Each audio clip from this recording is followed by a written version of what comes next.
It was a question that arose because the week that I was approached by Nino Kasese to find out if I was interested in becoming the chief prosecutor. They were desperate. They were waiting for 15 months already for a prosecutor. I obviously had to consult with President Mandela, and he said, well, I'm forced to tell you that I would like you to be on our first constitutional court. And I said to him, well, that makes it easy for me to refuse, because nothing would induce me to give up the opportunity of being on our country's first constitutional court. And he said, no, not so quickly. He said, I want you to do both. He said, I think if they would accept you for a limited period of 2 years, we will keep your seat warm on the court.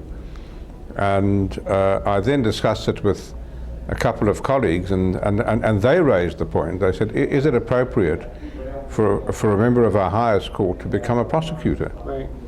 And I used the Jackson precedent, and that carried the day.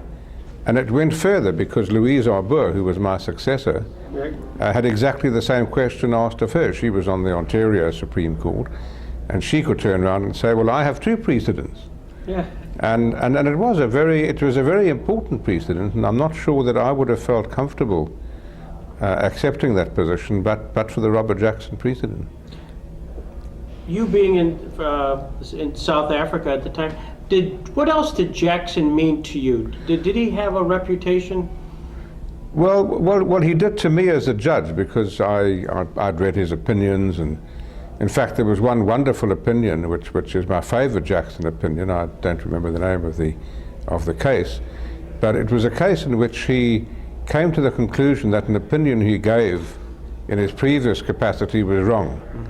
And he found some wonderful old English citations, and one of them is always stuck in my mind. He said, he quoted the judge in a similar position who decided his previous opinion was wrong, and he said, it amazes me that somebody with an intellect like that could have come to that conclusion.